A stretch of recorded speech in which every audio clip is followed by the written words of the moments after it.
बिस्मिल्लाहिर्रहमानिर्रहीम, अस्सलामुअलैकुम। आज हम बनाएंगे काली मिर्च मटन कढ़ाई, जो कि बेहद टेस्टी बन के तैयार होती है। बहुत ही क्रीमी, बहुत ही लाइट मसालों के साथ जो है ना ये बन के तैयार होती है और इसका टेस्ट बेहद शानदार आता है। तो चलिए शुरू करते हैं। यहाँ पे सबसे पहले एक अदद मैंने ले लिया है पैन और उसमें 1 किलो मटन डाल दिया। ये मिक्स है, हड्डी वाला गोश्त भी है और बोनलेस भी है। और इसकी सबसे पहले हमने यखनी बनानी है, तो उसके लिए हमने कुछ यहाँ पे साबुत मसाले भी इसमें इस्तेमाल करने हैं ताकि यखनी में टेस्ट जो है ना वो मज़ेदार सा आए। तो सबसे पहले इसमें डाल देना है एक छोटा सा मैंने तेज़पत्ता ले लिया है और 2 दालचीनी के टुकड़े डाल दिए हैं और एक साबुत काली इलायची जो है ना इसकी महसूस जो स्मेल होती है ना वो ख़त्म हो जाएगी गोश्त की। और 6 से 7 लौंग डाल दिए हैं। बस ये मसाले जो इसमें जाएंगे। और यहाँ पे आधा किलो का मग है, तो ये मैंने 1.5 मग जो है पानी का डाल देना है।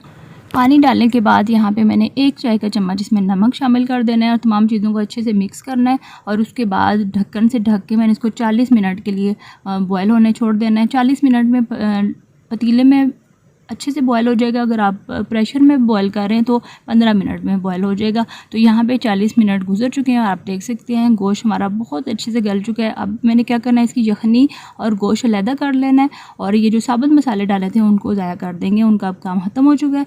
नेक्स्ट जो स्टेप है, इसमें यहाँ पर एक कढ़ाई ले लिया, उसमें 1 कप मैंने कुकिंग ऑयल लेके तो 3 मीडियम साइज़ की मोटी मोटी कटी हुई प्याज डाल देनी है और 3 से 4 हरी मिर्चें डाल के तो हमने इतना उसको फ्राई करना है कि इसका कलर जो है ना ये इस तरह से चेंज हो जाए।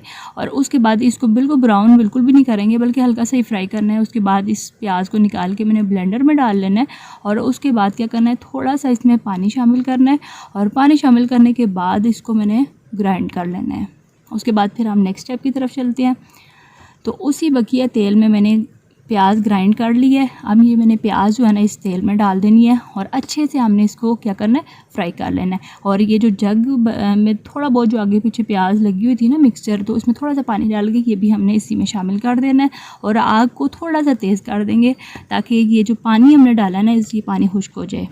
अभी इसका पानी जो है ना वो खुश्क हुआ नहीं है, तो साथ ही साथ यहाँ पे 1 खाने का चम्मच अदरक का पेस्ट और 1 ही खाने का चम्मच लहसुन का पेस्ट में शामिल कर दूँगी। अच्छे से हम इसको मिक्स करेंगे और उसके बाद क्या करना है, ढक्कन से ढक के तो इसको पानी खुश्क होने तक फ्राई करेंगे। तो यहाँ पे इसका पानी जो है वो खुश्क हो चुका है, तकरीबन 3 से 4 मिनट लगे होंगे।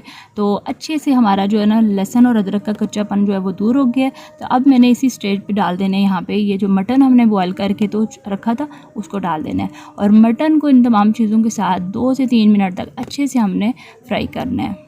यहाँ पे हमारा मटन जो है बहुत अच्छे से फ्राई हो चुका है। तो इसी स्टेज पे आधा चाय का चम्मच पिसा हुआ ज़ीरा और 1 चाय का चम्मच सूखा धनिया पिसा हुआ ये मैंने शामिल कर देना है और 1 मिनट तक हम मज़ीद इसको फ्राई करेंगे। और इन तमाम चीज़ों को फ्राई करने का मकसद है कि इसमें इन तमाम चीज़ों का फ्लेवर अच्छे से आ जाए। और उसके बाद यहाँ पे 1.5 कप के करीब मैंने दही ले लिया, अच्छे से मैंने फेंट लिया। और दही मैं यहाँ पे ज़्यादा इसलिए ले रही हूँ क्योंकि मैंने इसकी ग्रेवी बनानी है। तो अगर आपने ग्रेवी कम बनानी हो तो आप क्या करें, 1 कप इसमें दही शामिल कर सकते हैं। तो 1.5 कप दही डालने के बाद अच्छे से हमने इसको मिक्स करना है। अच्छा, आग जो है ना वो मैंने थोड़ी सी हल्की इस स्टेज पर कर दी है। तो जैसे ही इसमें पकना शुरू होगा तो आग को हम तेज़ कर लेंगे और पानी दही का खुश्क होने तक मज़ीद हमने इसको पकाना है। तो यहाँ पे बहुत अच्छे से पक रहा है। मैंने क्या करना है, इसके ऊपर इसी स्टेज पे इसमें डाल देना है नमक। आधा चाय का चम्मच इस स्टेज पे मैंने नमक डाला है क्योंकि यखनी में भी हमने 1 चाय का चम्मच नमक डाला था।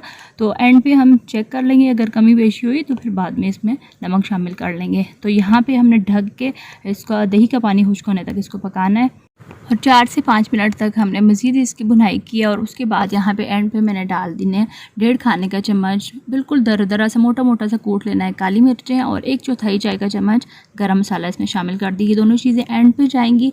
और काली मिर्चें शामिल करते टाइम ने अपने एक चीज़ का ख्याल रखना है, ये पिसी हुई नहीं होनी चाहिए बल्कि मोटी मोटी सी आपने कूट लेना है इसको।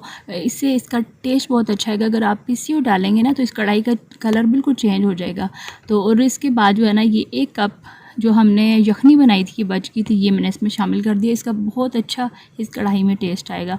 तो यखनी शामिल करने के बाद ढक्कन से ढक के 3 से 4 मिनट तक मैंने इसको पकने देना है ताकि इसका ऑयल भी बाहर आ जाए और थोड़ा सा इसका जो फ्लेवर है ना वो भी इस कढ़ाई में आ जाए। और उसके बाद 5 मिनट गुजरने के बाद यहाँ पे 3 खाने के चम्मच मैंने फ्रेश क्रीम के ये शामिल कर देना है।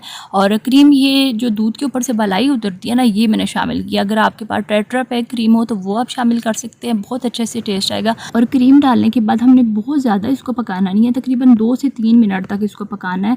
अगर ज़्यादा देर तक आपने पकाया ना तो ये क्रीम घी बन जाएगी। तो हमने क्या करना है, हल्की आंच से इसको मिक्स करना है और आग को दम वाली से थोड़ा सा तेज़ करके तो 2 से 3 मिनट तक इसको दम पे छोड़ देना है। और उसके बाद यहाँ पे आप देख सकते हैं 3 मिनट के बाद कितना अच्छा इसका कलर आ चुका है और बिल्कुल तैयार है हमारी कढ़ाई।